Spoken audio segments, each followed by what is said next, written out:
पाकिस्तान चले जाओ, बांग्लादेश चले जाओ, क्यों पाकिस्तान जाएंगे भाई, क्यों बांग्लादेश जाएंगे? 5 बार मिट्टी में, यहाँ पे इस मिट्टी में हम रहेंगे, कहीं नहीं जाएंगे, कहीं नहीं जाएंगे। उनको जाना है वो जाए, हम कहीं नहीं जाएंगे। आप देखे थे होली में कह रहा है कि कोई मुस्लिम बाहर घर के बाहर मत जाएगा। कि यूपी के वर्दी पहना हुआ पुलिस ऑफिसर कोई कह सकता है कि कोई मुसलमान बाहर नहीं जा सकता है होली के दिन? हाँ, आप कोई पूजा के दिन, आप कोई ईद के दिन किसी हिंदू को बोल सकते हैं कि आप बाहर मत जाइए? हो सकता है क्या? और अभी कोई आंखों की जो शर्म है वो भी नहीं है। जो चीज 30 साल पहले ये छुप छुप के कमरों में बोलते थे, आजकल माइक लगा के कैंपेन में खुल्लम खुल्ला बोलते हैं। देश के जितने मुसलमान हैं वो तो समझ गए, और देश में जो नॉन मुसलमान हैं, सब नॉन मुसलमान ये नहीं चाहते कि मुसलमान को कुचल के रहे। नॉन मुसलमान के ज़्यादातर लोग ये चाहते हैं कि हम एक हार्मोनियस सेक्युलर देश में रहे, और उन लोग में भी ये अभी जो सेंस है वो आ गया है कि ये बिल सिर्फ मुस्लिम्स को डिसएनफ्रेंचाइज करने के लिए है। जो वक्फ प्रॉपर्टीज़ हैं ये मुस्लिम्स को उनके कम्युनिटीज़ के थ्रू में, उनके प्रेयर्स के, उनके मस्जिद्स, उनके एरियाज, उनके halls, Muslims have given for the community, and this is something, this is sacred in law and has to be protected. इस बिल क्या कर रहा है? The main thing is, इस bill is drawing a line कि आज से, जब से ये बिल अमेंडमेंट पास हो जाएगा, अब से कोई वक्फ प्रॉपर्टी नहीं रहेगा। हर वक्फ प्रॉपर्टी को नई तरह से फिर जाके कोई भी डीएम, कोई भी डीसी उसको कुछ बना सकता है। तो ये जमीन, मुसलमानों का जमीन हड़पने का एक प्लॉय के अलावा और कुछ नहीं है। ये साफ सुथरा कहना चाहिए, ये साफ सुथरा बोलना चाहिए। और एक चीज जो है, इन लोग कह रहे हैं कि वक्फ बोर्ड में वो नॉन मुस्लिम्स ले रहे। हम आपको पूछते हैं, हम सेक्युलर कंट्री के हैं, हम सेक्युलर कंट्री के हैं, सेक्युलरिज्म में विश्वास करते हैं, पर इस देश में आप जाइए ना, राम जन्मभूमि बोर्ड में बोलिएगा 2 मुसलमान डालेंगे? डाल सकते हैं? आज हमारा जो हिंदू का, बंगाल में जो हमारा कालीघाट का हिंदू का बोर्ड है, हम डालेंगे मुसलमान उसमें? नहीं डालेंगे। शिरोमणि गुरुद्वारा प्रबंधक कमेटी, SPGC, वहां पे आप बोलिएगा मुसलमान डाल ले, मुसलमान डाल सकते हैं आप, मानेगा? तो फिर इसमें, इस वक्फ बोर्ड में क्यों नॉन मुस्लिम्स जाएगा? I don't understand this, I don't understand this. Her point में मुसलमान, जो हमारे देश के 200 करोड़ से भी ज्यादा आबादी है, इंडोनेशिया से सबसे ज्यादा मुसलमान इंडोनेशिया के बाद भारत में है, और बातों में ये मुस्लिम्स को डिसएनफ्रेंचाइज करना, मुस्लिम्स को ये फीलिंग देना कि आपका देश नहीं है। पाकिस्तान चले जाओ, बांग्लादेश चले जाओ, क्यों पाकिस्तान जाएंगे भाई, क्यों बांग्लादेश जाएंगे? 5 बार मिट्टी में, यहाँ पे इस मिट्टी में हम रहेंगे, कहीं नहीं जाएंगे, कहीं नहीं जाएंगे। उनको जाना है वो जाए, हम कहीं नहीं जाएंगे। और वो चाहते ही है कि मुस्लिम्स को इतना डिसएनफ्रेंचाइज करे, इतना एक घर करे, इतना गेटोआइज करे कि एक इलाके में सब मुस्लिम्स है, कहीं मुस्लिम्स को घर के टेनेंसी ना मिले, एक इलाके में, एक बिल्डिंग में मुस्लिम को घर के इलाके ये नहीं मिले, मुस्लिम को जॉब नहीं मिले। जिस प्रोफेशन में मुस्लिम्स काम करते थे, धीरे धीरे उस प्रोफेशंस में उन लोग ने हस्तक्षेप लेकर लिया है। अभी आप देखिए ड्यूरिंग होली, आप देखे थे होली में कह रहा है कि कोई मुस्लिम घर के बाहर मत जाएगा। कि यूपी के वर्दी पहना हुआ पुलिस ऑफिसर कोई कह सकता है कि कोई मुसलमान बाहर नहीं जा सकता है होली के दिन? हाँ, आप कोई पूजा के दिन, आप कोई ईद के दिन किसी हिंदू को बोल सकते हैं कि आप बाहर मत जाइए? हो सकता है क्या? तो ये जो रेटरिक है, ये डिवाइड एंड रूल, ये बीजेपी समझ गया है कि जितना डिवाइड एंड रूल करो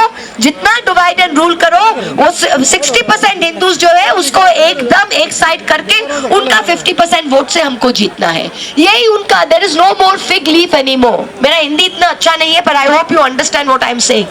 पर अभी कोई आंखों की जो शर्म है वो भी नहीं है।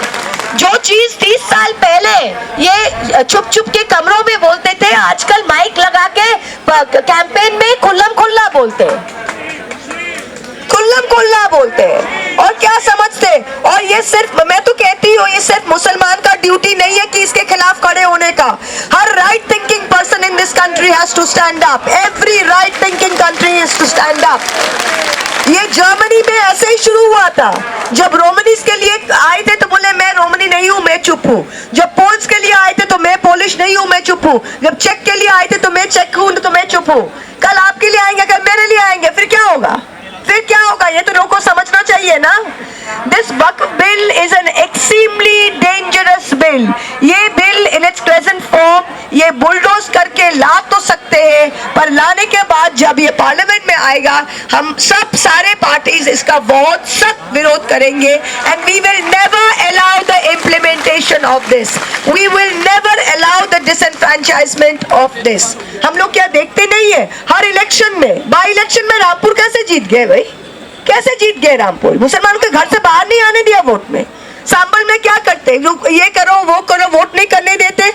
हमारे जैसे अभी डबल एपिक कार्ड मिल रहा है। कहाँ पे मिल रहा है डबल एपिक कार्ड? मुर्शिदाबाद में, दिनाजपुर में। नाम किसका मिल रहा है? मोहम्मद खान। नाम किसका मिलता है? मुर्तजा आलम। तो मतलब क्या इनको डिसएनफ्रेंचाइज करना है? ये सारे बूथ्स को वो नोट करके डिसएनफ्रेंचाइज कर रहा है। This is a very very big Machiavellian programme. और ये हर लेवल पे, ये सिर्फ एक ममता दीदी या एक अखिलेश के का संभव नहीं होगा। ये हम सब जब जमीन पे जाके we fight it at every level, that is the when we will understand this. Peaceful means, secular means. We are proud to be host to the, India is proud to be host to the second largest Muslim population in the world after Indonesia. It is our sacred duty and our duty of our constitution to protect the rights and privileges. हम हैं आपके साथ, we are all there with you. ये जो bill है, ये जब भी आएगा ये हम we will try our utmost not to let this pass.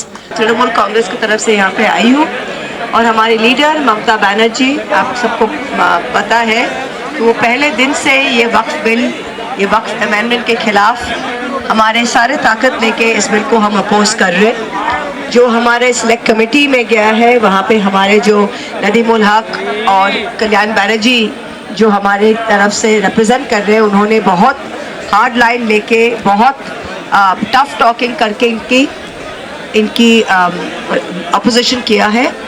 और हमारे पहले नासिर भाई भी कह रहा था, नासिर भाई के वर्ड्स में मैं फिर से दोहराती हूँ कि ये आप सब समझ गए हैं। अयोध्या की महान जनता ने पूरे देश को संदेश दिया है कि इस देश में सांप्रदायिकता नहीं चलेगी, इस देश में आपसदारी और भाईचारा चलेगा। और मुझे 54 फैजाबाद जो अयोध्या की सीट है, जिस पर भारतीय जनता पार्टी को बड़ा घमंड था, सारे घमंड को तोड़ दिया है। लेकिन आज अफसोस के साथ कहना पड़ रहा है कि मोदी जी की जो सरकार है, इस देश में अमन चैन को तोड़ना चाहती है, संविधान को तोड़ना चाहती है। संविधान के प्रीएम्बल में लिखा है, बाबा साहब भीमराव अम्बेडकर के जो संविधान की आत्मा है। और अभी होली का त्योहार में जिस तरह से पाबंदी लगाई गई थी नमाज पढ़ने का, ये असंवैधानिक था, संविधान के खिलाफ था, संविधान की आत्मा के खिलाफ था। इसी तरह से ये बिल जो लाया गया है, हमारे नेता माननीय अखिलेश यादव जी ने अयोध्या में जो जमीनें ली जा रही थी, उन जमीनों के बारे में स्पष्ट निर्देश दिया है। वही मंशा आज ये कर रहे हैं। दुनिया की कोई ताकत इस बिल को पास नहीं होने देगी। हमारी पार्टी, हमारे नेता माननीय अखिलेश यादव का, हम लोगों का स्टैंड क्लियर है। किसी भी कीमत पर इस बिल को पास नहीं होने देंगे, चाहे जितनी कुर्बानी करना पड़े। आप हजरात ने मुझे देश के सामने अपनी बात रखने का समय दिया, आपके प्रति बहुत आभारी है। फिर इस विचार के साथ कि दुनिया के कोई ताकत इस बिल को पास नहीं होने देगी, हम लोग हर कुर्बानी देने के लिए माननीय अखिलेश यादव जी के नेतृत्व में काम करेंगे। आप सबको बहुत बहुत धन्यवाद।